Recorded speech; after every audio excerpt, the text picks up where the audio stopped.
أعوذ بالله من الشيطان الرجيم. بسم الله الرحمن الرحيم. الحمد لله الذي لا يبلغ مدحته القائلون ولا يحصي نعماءه العادون ولا يؤدي حقه المجتحدون، الذي لا يدركه بعد الحمم ولا يناله غوص الفطن، ثم الصلاة والسلام على أشرف الأنبياء والمرسلين، العبد المعيد الرسول المسدد المصطفى الأمجد المحمود الأحمد سيدنا ومولانا أبي القاسم محمد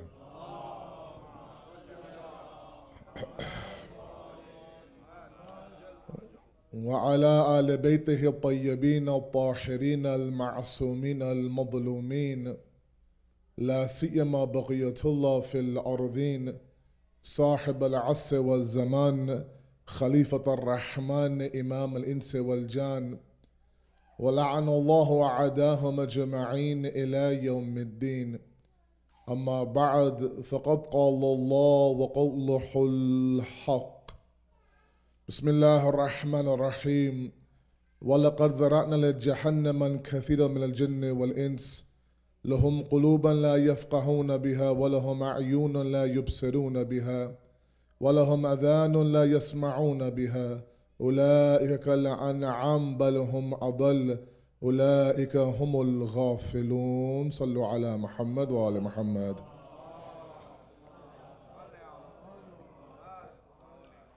If I can ask you all to please just come a little bit forward in the middle if you don't mind. And while you're doing that, recite a nice salawat ala Muhammad wa ala Muhammad.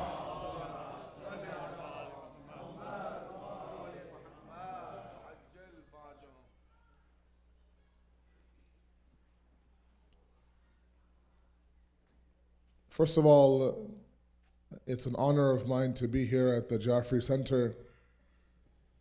While I've been to Atlanta many times, it's my first time being in this building. MashaAllah, it's a beautiful building. May Allah subhanahu wa ta'ala bless all of you in this beautiful community. We are in the days of Fatimiya, and these days are no less than the days of Ashura. Many communities across the world, they hold very special events during these days. It is a prime opportunity for us to get to know this beautiful lady of ours, understand how much she accomplished in such a short period of time, and what can we derive from her life itself. I'm here with all of you for 2 nights, inshallah, tonight and tomorrow, and we'll look at a little bit of the concept of reviving the soul, and I'll explain in a moment what that topic means. But first of all, a little bit of the fadilat of Shahzadiya Kaunain. We know enough to know that the immense love that our Holy Prophet had for his daughter is well documented. It's not only because she was his daughter, but it was because of the way she did khidmat for him. We have in history, of course, that when the people of Mecca would disrespect the Prophet, when the people of Mecca would abuse the Prophet, when the people of Mecca would throw things at the Prophet. We hear about garbage, but there are some history books that tell us that they would place thorns in those areas where the Prophet would pray. And when he would go down for sujood, he would come up with prickly thorns all over his hand just to cause him aziyat and pain. He would go home after that, and the one who would wipe and the one who would take away the thorns and begin to actually treat the scars was his daughter Fatima Zahra salamullah alayha.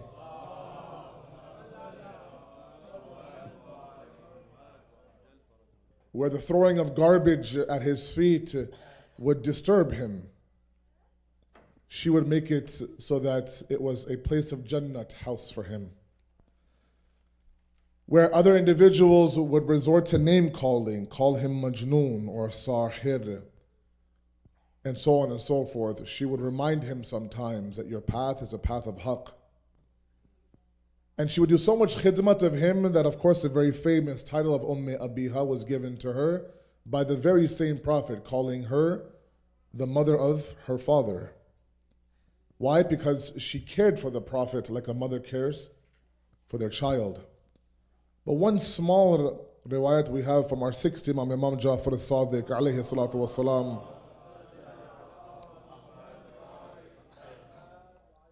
when the verse of the Quran was revealed, asking the hypocrites not to refer to the Holy Prophet by his first name. Don't call him like you call each other. Call him with respect. The hadith says that, Fatima says that from that day forward, I stopped calling him Baba and started calling him Ya Rasulullah. I refer to him time and time again as Ya Rasulullah, Ya Rasulullah. And I could tell that each time I called him Ya Rasulullah, he would seem a little bit off. Until finally, after 3 or 4 times of me calling him Ya Rasulullah, he would stop me and say, Fatima, that verse wasn't for you. That verse was for those individuals who would ridicule me, insult me. Allah was teaching them how to respect me. So please, continue to call me Baba. When you call me your father, it enlightens my heart. And it brings joy and pleasure to Allah subhanahu wa ta'ala. This level of love that the Holy Prophet has for his daughter is important historically. Because naturally, when we read about the idea that the one who Fatima is upset with, naturally the Holy Prophet is also upset with. And it's no doubt that historically there were individuals who caused her an immense amount of pain. But I don't want to go down that route. I do want to make sure that we talk a little bit about the reviving of the soul. Let me create for you the premise of our 2-day discussion. You see, we sometimes fall into traps, as youth especially. We're consumed, we're obsessed with signs. We read into every major event that's happening in the world to somehow relate back to the zuhur of the Imam. It's a great thing. Where somehow we try to understand and try to make a connection between, let's say, the death of a certain individual or the establishment of a certain group. We look to see, okay, this man was named Abdullah. We look for Abdullah in the riwayat. The riwayat says that when Abdullah dies, the zuhur of the Imam is imminent. Okay? Or we see the fact that there is a group with black flags. With those black flags, we try to pull out sometimes some riwayat that talk about the idea that, okay, now that this group is established, the zuhur of the Imam is imminent. And we look for these types of signs. And we become obsessed with those. There are people that I know carry around in their pocket a checklist. And they check. And they count down 4 more signs left to go, 3 more signs left to go. And you become obsessed with signs. And meanwhile, the Ahlul Bayt have taught us that the biggest sign or the biggest preparation for the zuhur of the Imam is not the death of some Saudi king, nor the establishment of some black flag carrying group. The biggest preparation comes within you. It starts here. While we are out there and we have all the solutions for everybody else. Sallu ala Muhammad wa ala Muhammad.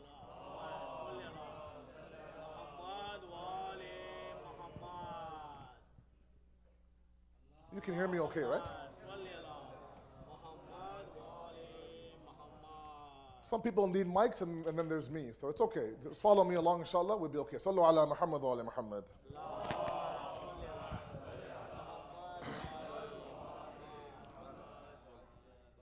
And sometimes we have the best solution for the ummah. We have better solutions for each other.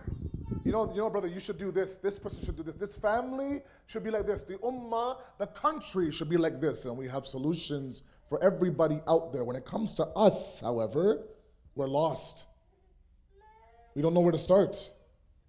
We talk about preparation, we talk about khudsazi, self-building, and honestly, some people don't know where to start when it comes to themselves. But the plan for others is there, mashallah. We have a solution for everybody outside of us, nothing inside of us.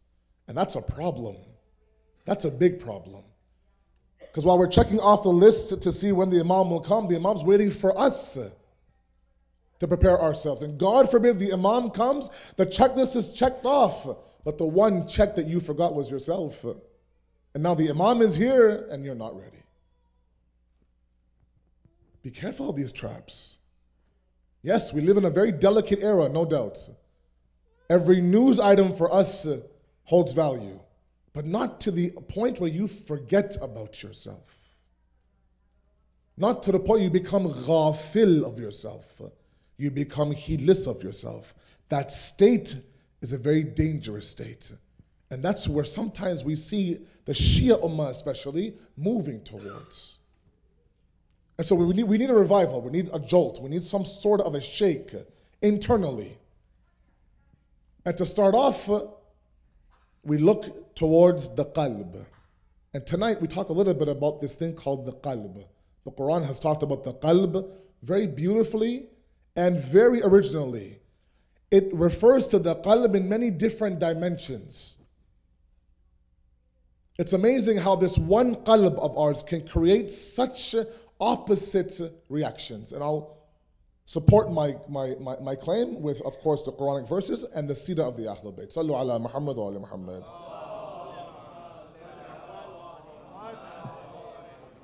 We know that in the Quran, our internal dimension has been referred to as several different types.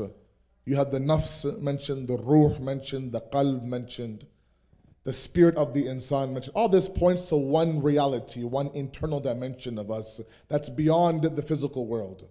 You get into the metaphysical world. And that part of us that fluctuates sometimes between the angelic dimension, which goes towards Allah, and the animalistic dimension that goes towards shaitan. That fluctuation, the thing that hosts that fluctuation is called the qalb. The word qalaba in Arabic literally means fluctuation. Ya muqallibal qulub. Oh, the fluctuator of hearts, we call Allah subhanahu wa ta'ala. Muqallib is the one who can fluctuate or does the actual fluctuation. A qalb itself fluctuates. So for example, you and I sometimes, we run towards the musalla. Even after a Maghrib Isha Salat of 20, 25 minutes, half an hour, we're not satisfied. Yes, there are moments where we actually want more. We enjoyed that worship. It felt good. We felt this mi'raj that I keep hearing about from the minbar. And I don't want to stop. At that moment, the qalb is completely in tune with Allah subhanahu wa ta'ala. Then there are moments where that same Maghrib Isha won't end. No matter how fast I pray, the 25 minutes, man, is just difficult for me to get through the salat right now. And sometimes we pray so fast, like I like to say, that the water from the wudu is not even dry yet. And we're folded up and khalas, we're done. We go through states in our hearts. One's called iqbal, one's called idbar. We go towards the musalla, sometimes we're pulled away from the musalla. This fluctuation is the qalb. Okay? Come to the Quran. Very ajib. Sallu ala Muhammad wa ala Muhammad.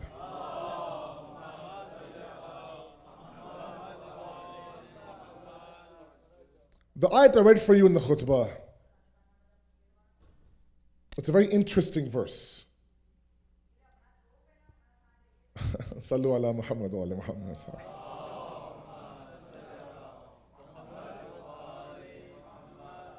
In Surah Al-A'raf, ayat number 179, it's one of my favorite verses. We all have favorite verses in the Quran, right? This is one of mine. They're all great, but we have favorites. The verse refers to those individuals that Allah subhanahu wa ta'ala uses as motivation to create the hellfire. He describes individuals that when he looks at them, when he sees their lifestyle, when he sees how they are and who they are, he justifies the creation of the hereafter and of the hellfire specifically. And then the ayat goes on and describes three qualities of those individuals. The very first one talks about the qalb. From the majority of the men and the jinn who will be in heaven, they are who? لَهُمْ قُلُوبًا لَا يَفْقَهُونَ بِهَا. They had hearts. They never allowed anything to penetrate inside those hearts. وَلَهُمْ أَعْيُونٌ لَا يُبْصِرُونَ بِهَا. They had eyes. They had vision, 20/20. They don't see anything for the reality. They're shown it. Sometimes they're even told it. Nothing gets through. وَلَهُمْ أَذَانٌ لَا يَسْمَعُونَ بِهَا. They have ears. They hear everything. They don't listen to anything. These are who? Individuals that Allah subhanahu wa ta'ala looks at them and says, because of people like you, the hellfire is created.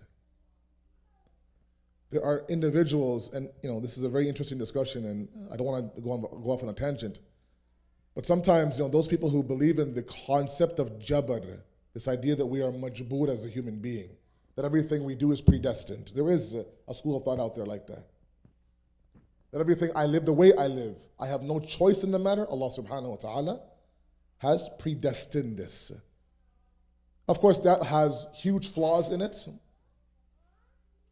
But they use sometimes this Quranic concept, they call it, that look, the Quran itself says that Allah guides who He wishes and misguides who He wishes. Please very carefully follow me. So it's up to him, almost as if, God forbid, na'udhu billah, he has a hat, he pulls out names. And one by one, the name that comes out is misguidance, guidance, misguidance, guidance. And we are to believe in a God like that. But the Quran is very, very straight, says yes, Allah will guide those He wishes to guide and misguides those who He wishes to misguide. And the problem is that we don't understand that sometimes the Quranic verses require tafsir and ta'wil. The biggest mistake that sometimes our Sunni brothers have made is they have taken the Quran to be nothing but a parent. Everything is on face value. If it says Yadullah, it means physically the hands of Allah. If it says Wajhullah, it means the face of Allah. And they are qa'il to the fact that you will see Allah with these naked eyes on the Day of Judgment. When you take the Quran at the face value, then that's of course what you come up with. We come from the school of thought of the Ahlul Bayt. They are Quran natiq for us. They're a walking, talking Quran. They're a living tafsir of the Quran for us. They have taught us, this verse talks about the fact that there are those people who wish to be guided, Allah guides them. Then there are those people who wish to be misguided, Allah misguides them. Look, the example is very, very, very mundane, a very simple example. It's raining outside, and you decide to collect some rainwater. You have a cup in your hand, you go outside, and you invert the cup, and you hold it out. The rain is there, the cup is there, you're there. You won't get a drop of rainwater. Because the zarf that you use to collect that rainwater is not inverted properly. You reversed it. It's hitting the bottom of the cup. Sometimes hidayat comes from Allah. It's given to us through various means. Through sometimes our parents, the Quran, the ulama, our children sometimes, the community, our maraji, our mujtahideen, and they're giving us constant guidance. If that qalb is inverted, nothing will go in that qalb. I remember in Qum, when we were there, it snowed one day for the first time, I think, in many, many years. It doesn't snow in Qum usually. And for someone like me from Canada, snowing is an everyday occurrence. We wait for the days that it doesn't snow. But for other people who were there with me, and we were in the Farsi school, 93 different countries were all over the school. Pakistanis, from Bangladesh, from all over the place, Indians, they've never seen snow in their life. They came out, of course, in their rooms with the cups. I kid you not, they're collecting snowflakes. Some with their cups, some with their tongues, whatever they could get. Because their cup was inverted properly. And to give you an example to my parents in the audience right now, a lot of you are concerned about your kids, and you should be. A lot of you are worried about your children in this society. Whether you have newborns, or whether you have teenage kids, or whether you're a grandfather or grandmother, the worrying never stops. And God forbid it gets to the point where the child is off the path. And you've done your level best. You come to every program here at the center, you're involved, you're a volunteer, you bring them, and yet still they're off the path. And naturally, as a parent, you end up asking yourself, where did I go wrong? What did I do wrong? Where did I slip that my son is now completely off the path? And that's when the ulama of akhlaq teach us that hidayat and tarbiyat from the parents is give and take. We sometimes make the mistake as parents that we think that I'm giving him the best tarbiyat and upbringing possible. For some reason, it's not getting through. That means my tarbiyat is wrong. No, your tarbiyat could be perfect. He's not accepting that tarbiyat. Understand this for a moment. No matter how great of a father all of you are, and I'm sure some of you are great fathers, you're not the prophet of Allah, are you? No, you're not. You're not Nabi Nuh, are you? No, the Quran talks about Nabi Nuh's son. Nabi Nuh's begging Allah. Adhab is coming, the flood's coming, nobody will survive. This boat that I made for months and months and months is ready. At least let my son on board. It's my son. At least let me save him. You have animals on here, not my son. The Quran says, Ya Nuhu innahu laysa min ahlik. He's not your son. He's not from your family. As great of a father as the Prophet of Allah can be, and no doubt he gave the best tarbiyat possible, but the son of Nabi Nuh didn't take that tarbiyat. Hidayat from Allah is no different. Sometimes that hidayat is given to you and given to you and given to you, and you just stick your fingers in your ears and you refuse to hear it. Sometimes you're given advice upon advice and you refuse to act on it. After a while, God stops. And says, Khatama ala qulubihim. Their hearts are sealed. Nothing's going in, nothing's coming out. And this qalb, that's why it's interesting. Imam Jafri Sadiq alayhi salatu wasalam, he talks about the categories of the qalb. He says there are 4 types of qulub. And the first one he talks about is what's called qalb mankus. Qalb mankus. Mankus in Arabic means something that's inverted. You can try to get anything in there, but it's blocked. How many people have we seen?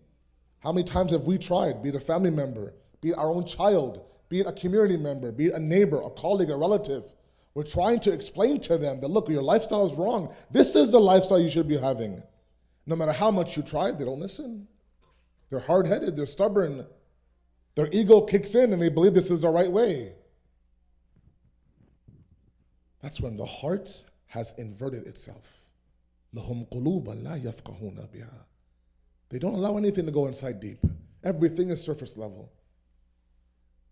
That's why Imam Ali says that the individual is asleep while they're alive and they wake up when they die. When the veils are lifted. There's no space and no time. Now you see that other world that you were so neglectful of right in front of you, and now all of a sudden you wake up, it's too late by then. Fir'aun is begging Allah for forgiveness, drowning in the sea. I now believe in Musa's Lord. He's drowning, about to die, the veils are lifted. Allah says, no thank you. You had your opportunity, you had your time. I did everything I could. I even sent my own prophet in your kingdom beside you. And still you didn't accept my hidayat. And now when the veils are lifted, now you come to, oh Allah, my bad, I'm sorry. I'll accept you're Musa's God now. God says, I'm sorry, it's too late now. God forbid we reach that stage. The qalb of ours has the ability to host misguidance and has the ability to pull us towards Allah subhanahu wa ta'ala. And the Quran has these extremely different ayat of the Quran. One is this one, another one. Describing the kuffar in Surah Baqarah at number 10. في قلوبهم مرض فزادهم الله مرضا. In their hearts there's a disease. They're marid. And Allah says, what interesting? He says, and Allah is the one that increases that marad, that disease. Again, it goes to the point that, look, you've chosen this lifestyle. You refuse to listen to anybody. Your heart is sick and you're okay with your heart being sick, so why shouldn't I increase it for you? Many people, again, these traps that we fall into, many of our youth, we fall into these traps sometimes. We look at people's lives and we think, wow, this guy has an amazing life. A set job, a good income, loads of cash, a great car, paid off home, white picket fence. But he's nowhere near the religion. We don't see him till the day of Ashura. And here I am, every single Thursday I'm here. When nobody is here, I am here. My dad drags me, I rush my homework, I cram for my exams, I don't miss a single program at Jaffari. And I'm struggling every single day, hand to mouth, barely making bill payments. And I'm close to God, supposedly. He's away from God, and he has a worry-free life. This satanic thought inside of us has sometimes lured us off the path. Be careful with that. Sometimes Allah subhanahu wa ta'ala, this love that we have for the dunya sometimes, Allah increases that love inside of you to further misguide you from the path. And while on the outside you look like you're very happy, very content, on the inside you're dead. In the life of Nabi Sulaiman, there's a story that Rumi in his Mathnavi narrates. This young man approaches Nabi Sulaiman and says, "You're the prophet of God." He says, "Yes, I am." He says, "I have a question for you." He says, "Look at my life. I'm a successful businessman. I'm young. I'm set for life. Yeah, I worship your God the way you've told us to once in a while, but I sin a lot too. I don't hold myself back. I pretty much do whatever I want to do. Once in a while, I'll find myself worshiping a God like you asked me to. And the more I feel, and look at the ghurur now, look at the ego, and sometimes we have that ego with God, that the more I break Allah's commandments, the more blessed I am from God."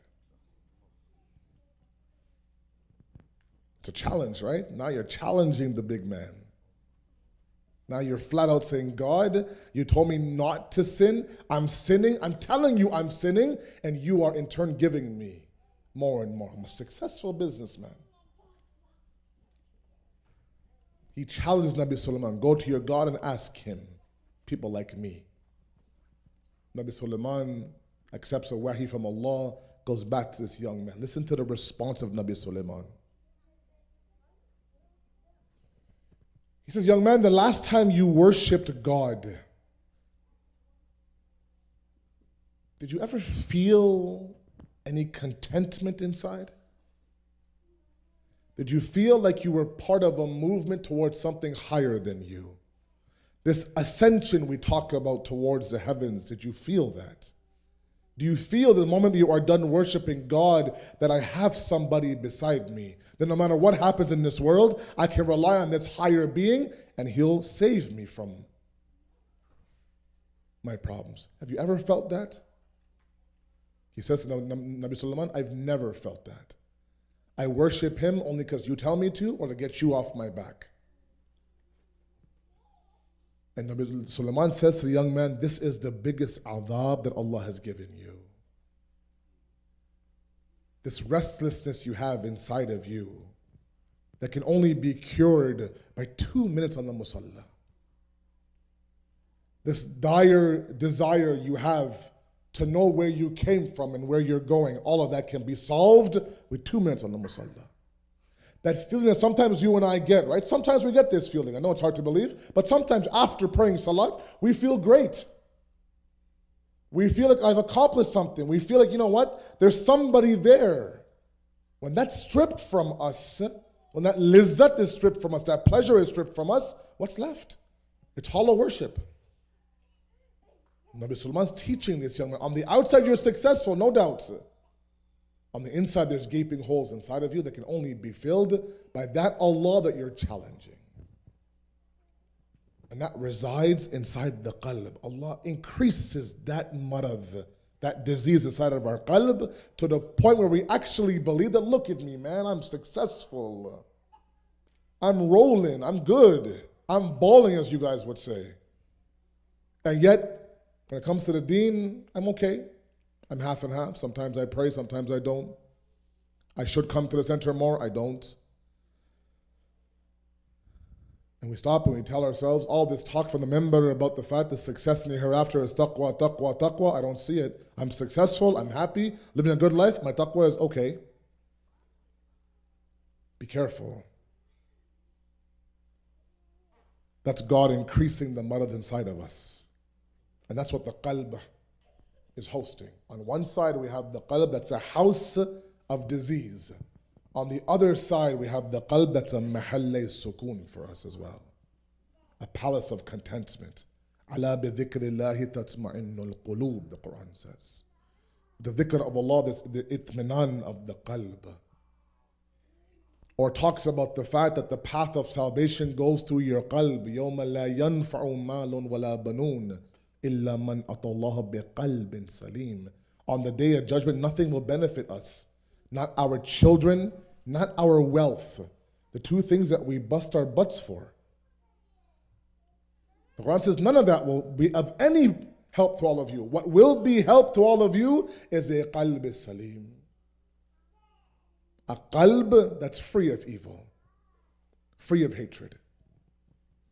Only for Allah subhanahu wa ta'ala. Let's go one notch higher. This qalb is a very ajib creation inside of us. It can go both ways, can't it?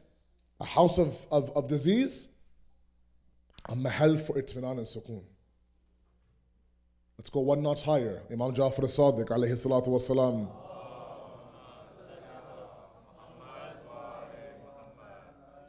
He has a hadith again, it's one of my favorites. He says, Al-qalbu haramallah. وَلَا تُسْكِنْ حَرَمَ اللَّهِ غَيْرَ اللَّهِ. Let's go one notch higher now. Forget the marid, forget the itminan. Imam Sadiq says your qalb is the haram of Allah Himself. The sanctuary of Allah. The resting place of Allah. وَلَا تُسْكِنْ حَرَمَ اللَّهِ. And don't allow anything to reside in that haram غَيْرَ Allah, except for Allah subhanahu wa ta'ala. Everything and anybody is in our hearts except for Allah. Allah peeks in, sees, oh, there's a lot going on in this room, I'm leaving. There's no room for me here. There's grudges, there's fights, there's disunity, there's prejudices, there's all these things that we have. That's why Amir al-Mu'mineen Ali ibn Abi Talib alayhi salatu wassalam, he says to stand at the door of your qalb as a guard and don't allow anybody and everybody to enter your qalb. Part of the reviving of our soul is the understanding of our qalb. And how do we make sure our qalb is going towards the right path? One discussion on ghaflat and then masayib, inshallah. Sallu ala Muhammad wa ala Muhammad.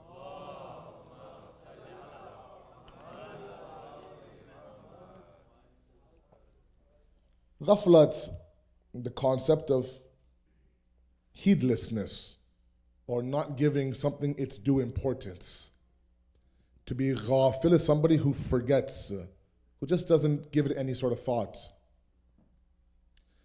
Again, been described in the Quran, the ayat I read for you, again, talks about that these three people are like cattle. The ayat goes on to say, أُولَٰئِكَ كَالْأَنْعَامِ. They're like cattle, they're like animals, they walk here and there. The herd goes, they go as well.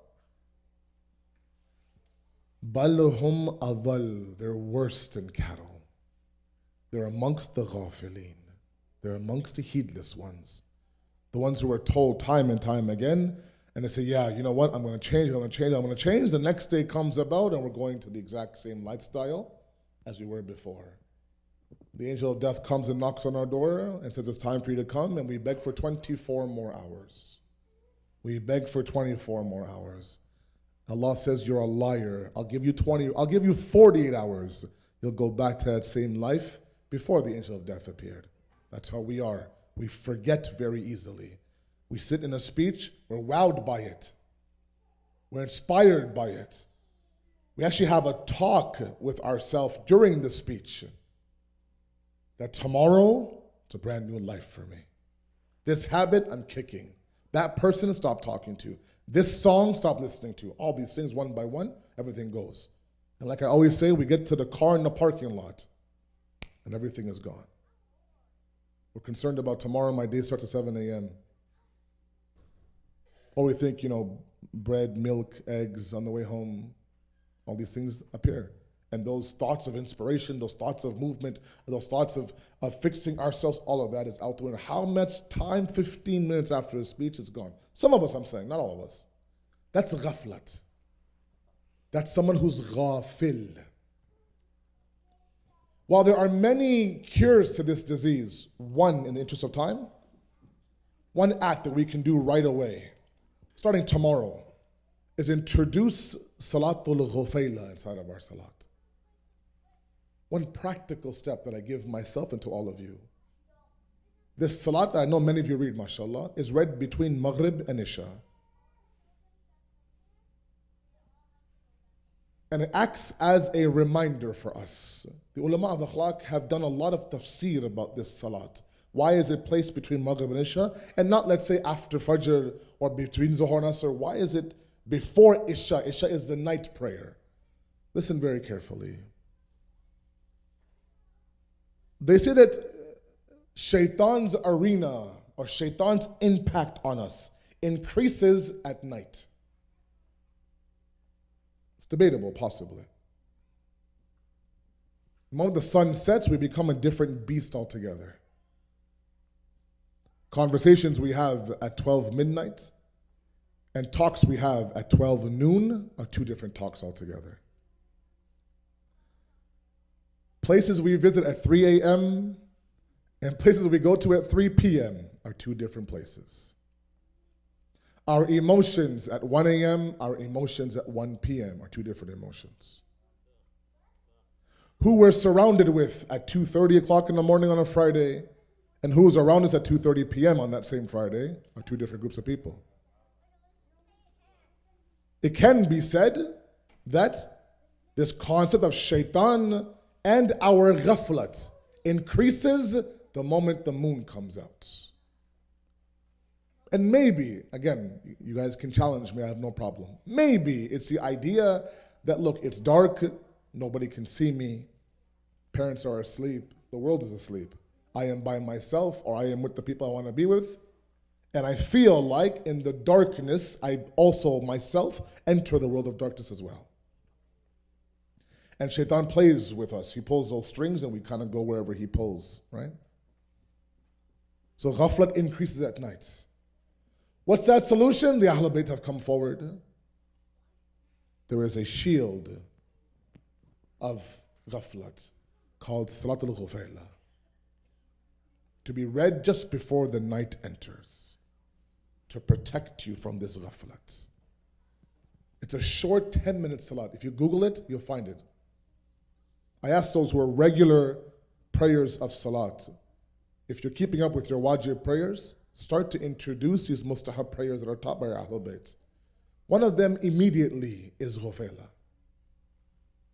Okay, there are two verses to be read after Alhamd in both rakats. You can hold either your smartphone or the Quran itself if you need to, no problem. Begin to understand a little bit of the philosophy behind this salat. It's very powerful. In there, we are told to remember the story of Nabi Yunus in the very first rakat. وَظُنُونِي ذَهَبًا مُغَاضِبًا فَظَلَّ أَنْ لَا نَقْدِرَ عَلَيْهِ فَنَادَى فِي الظُّلُمَاتِ أَنْ لَا إِلَهَ إِلَّا أَنْتَ سُبْحَانَكَ إِنِّي كُنْتُ مِنَ الظَّالِمِينَ. فَاضْرَبْنَا لَهُ وَنَجَّيْنَاهُ مِنَ الْغَمِّ وَكَذَلِكَ نُنْجِي الْأَحْسَنَتِ مُؤْمِنِينَ. I love it when the crowd finishes on my verses. Nabi Yunus,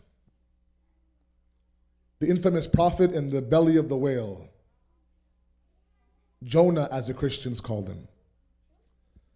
Very quickly, he found himself in the stomach of the whale for whatever reason. In that deepest portion, the first thing he does is La ilaha illa anta. There is no God but you. Subhanaka, glory be to you. Inni kuntu min al-zalimin. I did dhulm against myself. If I am in this stomach, I'm in the stomach because of myself.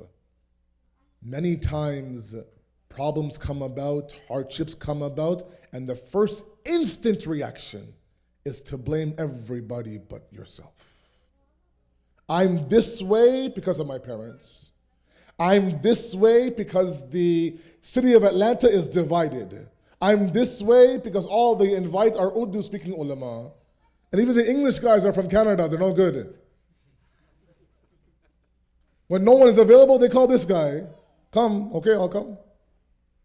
All this, and you expect me to be some pious guy? No, I can't be. The Prophet of Allah is saying, no, inni kuntu min al-zalimin. Amir al-Mu'minin has a very beautiful tradition, it's not my topic, but I want to share this. Sallu ala Muhammad wa ala Muhammad. He says, don't ever ask for a problem-free life. Don't ever ask for a life that has no problems and hardships. And a lot of us wait for those days where hardships are over. I've done my time, now let's begin a carefree life. Never ask for it. Why? It's impossible. This dunya, this world, part of its philosophy are hardships. He says, instead of asking for a problem-free life, ask that during that hardship, my iman remains intact. Allah Akbar. How many of us lose our iman through one tragedy, a difficulty? We lose our job, we lose our faith. We lose our spouse, we lose our faith. We lose our child, we lose our faith. Never do we sit there and say, possibly, maybe I need to turn back towards Allah. The first thing Nabi Yunus did was praise Allah, announce Allah, you are the only one. Glory be to you. If there is a dhalim in this equation, it's me, it's not you. It's me. And immediately the Quran says that we heard him, we freed him. وَكَذَلِكَ نُنْجِي الْمُؤْمِنِينَ. And we'll do the exact same thing for the believers as well. Just try it.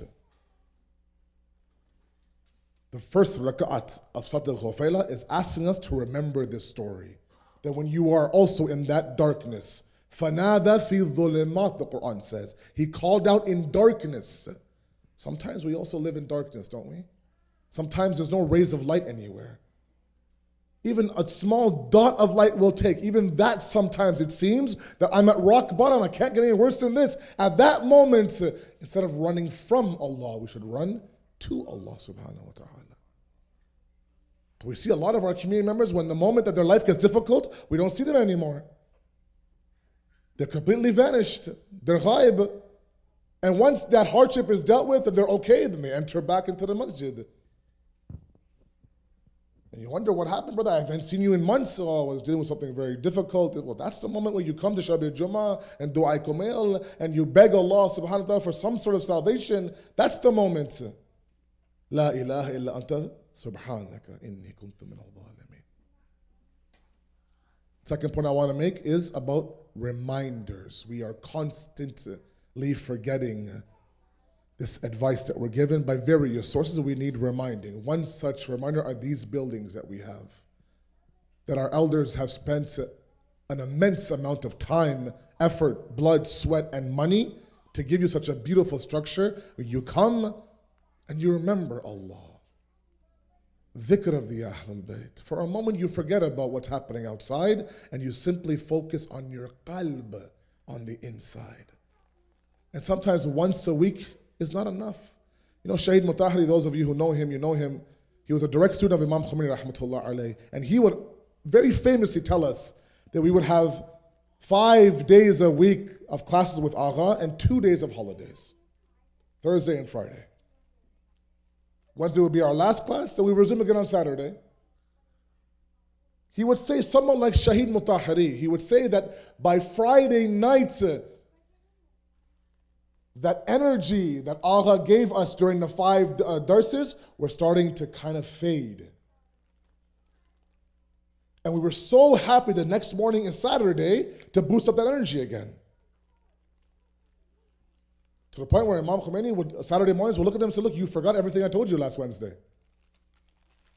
Many times when we would come back on Saturday in our house day classes, the teachers could tell, look, the worst mornings we have are Saturday mornings.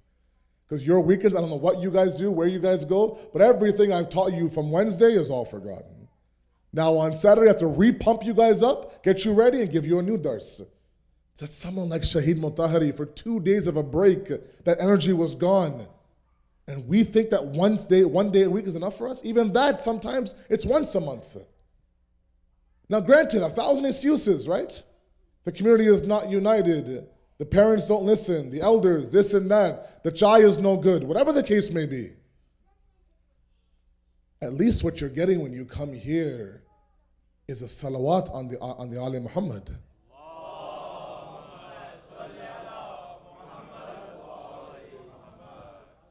So I ask you to take this very seriously. Your qalb is the avenue of your misguidance.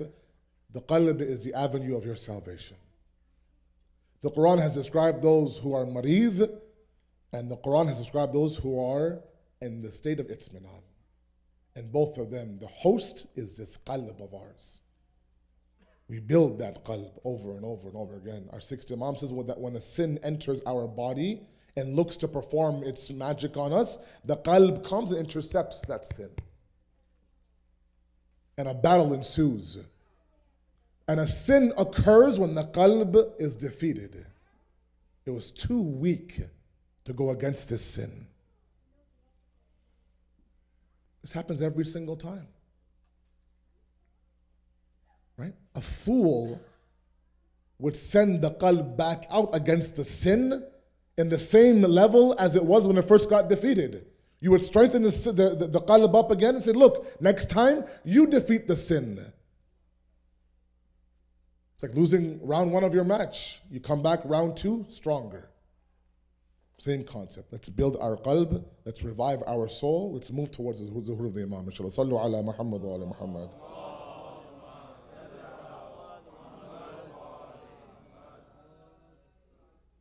We send our condolences to the Imam of our time on these days where we remember the musibat of his grandmother and the mother of all the Imams, actually.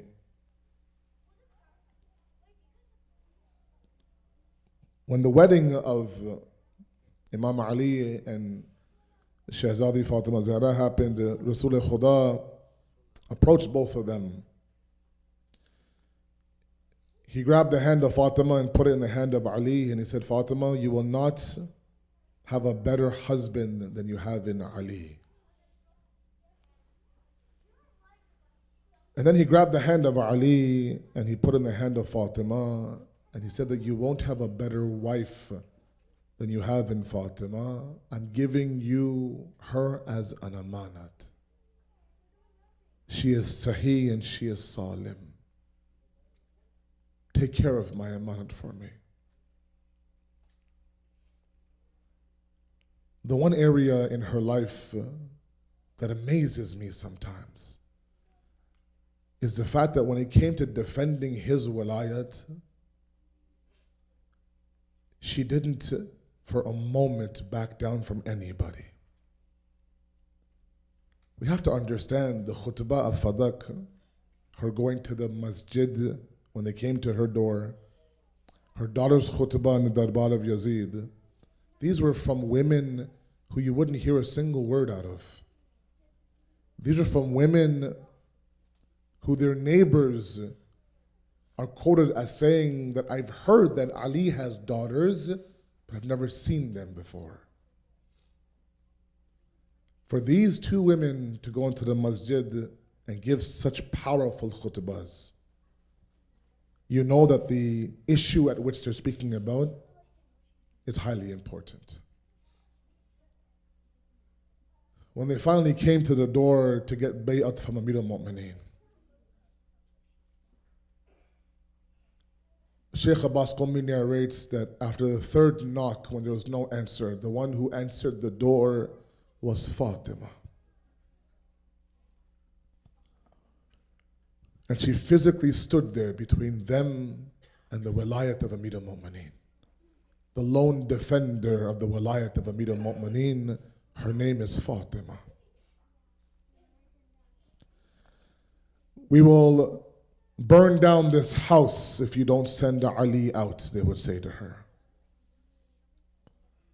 She reminded them there are small children in this house. They should have been reminded this is the same door that the Holy Prophet would come every single morning for 6 months and say, Assalamu alayka ya ahla baytin nabuwa.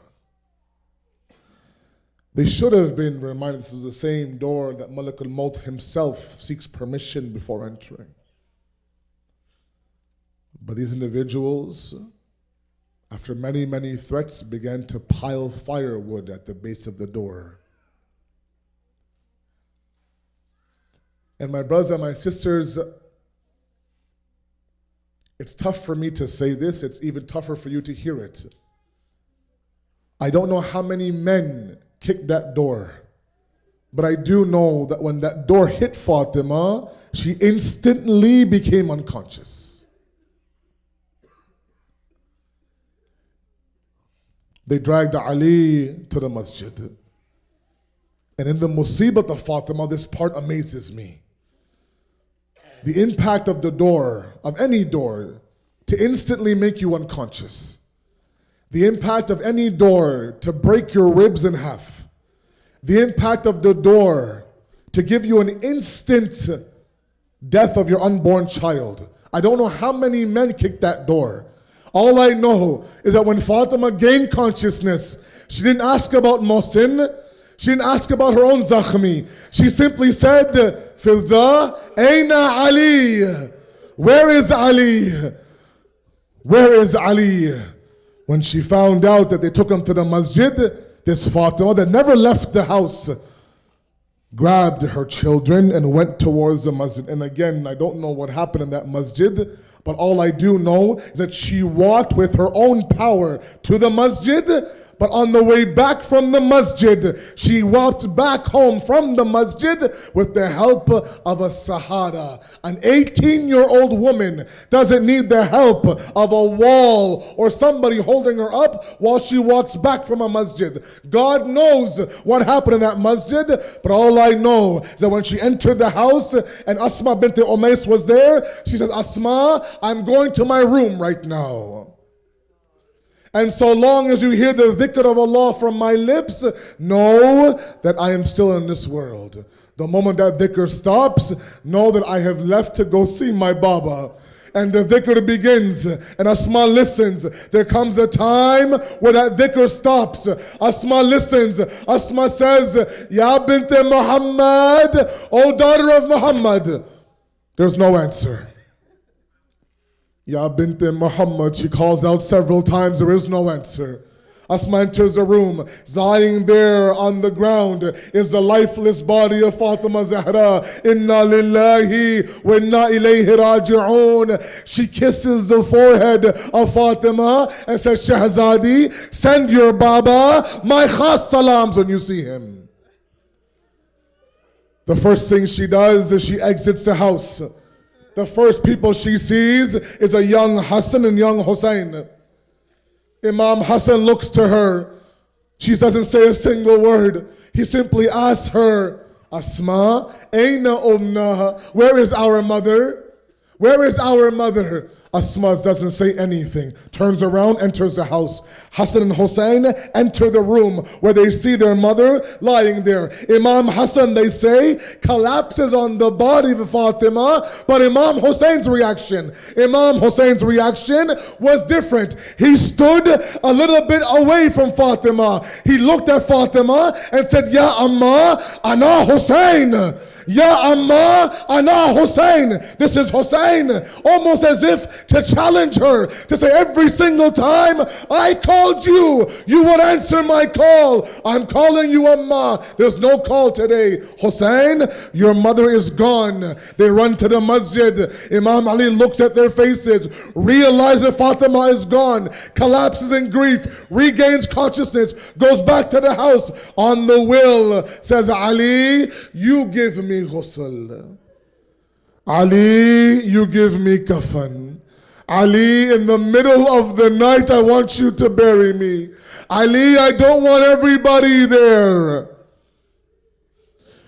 One last point in the ghusl khana. During the ghusl, Amir al-Mu'mineen is on one side. Look at the mazlumiyat of Ali. Have you ever heard of a husband giving ghusl to his wife? You've never, right? Usually the community comes forward and says, look, you are grieving your loss. Go look after your children. We will take care of the ghusl and the kafan for your wife. But no, the mazlumiyat of our Mawla, he was giving ghusl of his own wife. When he hears the crying of the children outside the ghusl khana, he says to Asma, go outside and quiet the children down for me. The neighbors are complaining. Asma leaves the ghusl khana. And the moment that she leaves the ghusl khana, she hears from that same ghusl khana the shriek of Amir al-Mu'mineen. She enters, she says, Mawla, 70 kuffar in Badr, the door of Khaybar with one hand, Amr ibn Abdaud, Ghadir, one by one, we've never heard you cry like this.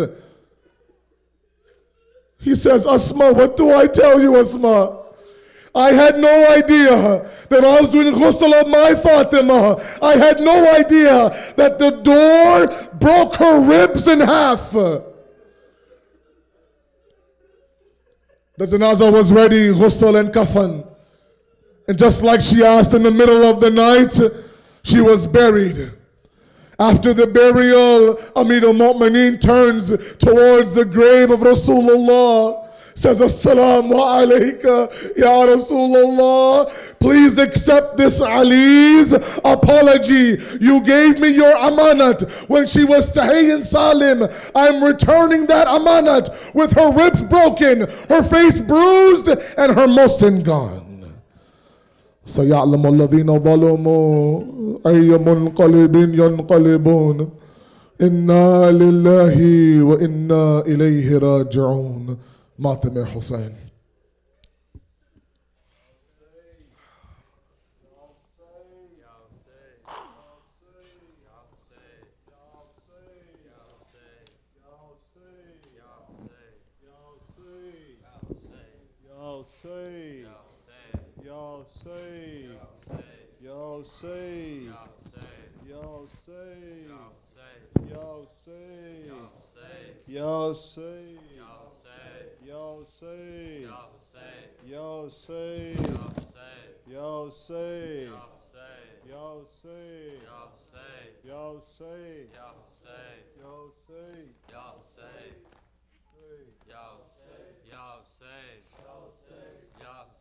रोती हुई दरबार से लौटाई फातिमा, रोती हुई दरबार से लौटाई फातिमा, रोती हुई दरबार से लौटाई फातिमा, रोती हुई दरबार से लौटाई फातिमा, रोती हुई दरबार से लौटाई फातिमा। ना जाने क्या वहाँ से, ना जाने क्या वहाँ से देखा ये फातिमा, रोती हुई दरबार से लौटा ये फातिमा, रोती हुई दरबार से लौटा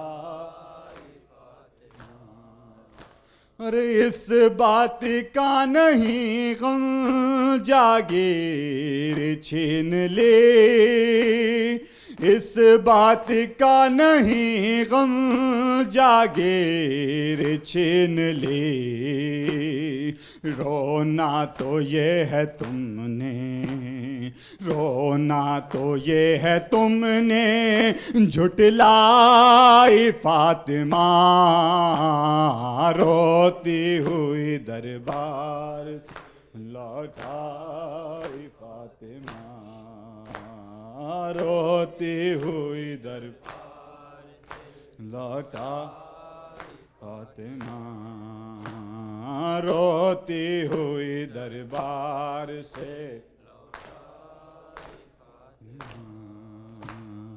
زینب سے کہہ رہی ہے تیری ردا کی خیر، زینب سے کہہ رہی ہے تیری ردا کی خیر، منظر بازار شام، منظر بازار شام کا دیکھائی فاطمہ، روتی دربار سے لوٹائی فاطمہ، روتی ہوئی دربار سے لوٹائی فاطمہ، ارے محسن کو بھول جانا انسانیت نہیں، محسن کو بھول جانا انسانیت نہیں،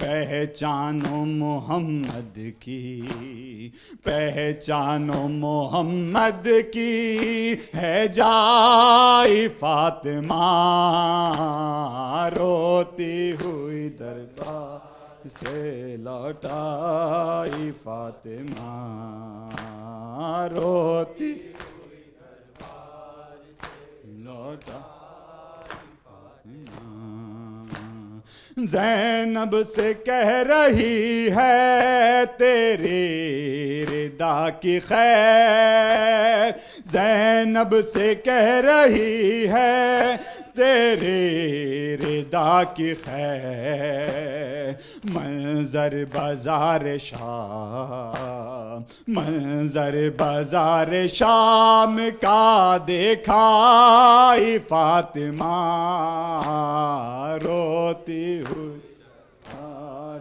سے لوٹائی فاطمہ، روتی ہوئی دربار سے لوٹائی فاطمہ، اس بات کا نہیں غم جاگیر چھین لے، اس بات کا نہیں غم جاگیر چھین لے، رونا تو یہ ہے تم نے، رونا تو یہ ہے تم نے جھٹلائی فاطمہ، روتی ہوئی دربار سے لوٹائی فاطمہ، روتی ہوئی دربار سے لوٹائی فاطمہ، یا حسین یا حسین یا حسین یا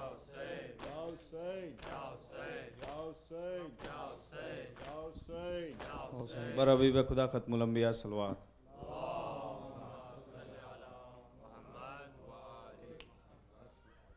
السلام علیک یا رسول اللہ، السلام علیک یا امیر المؤمنین۔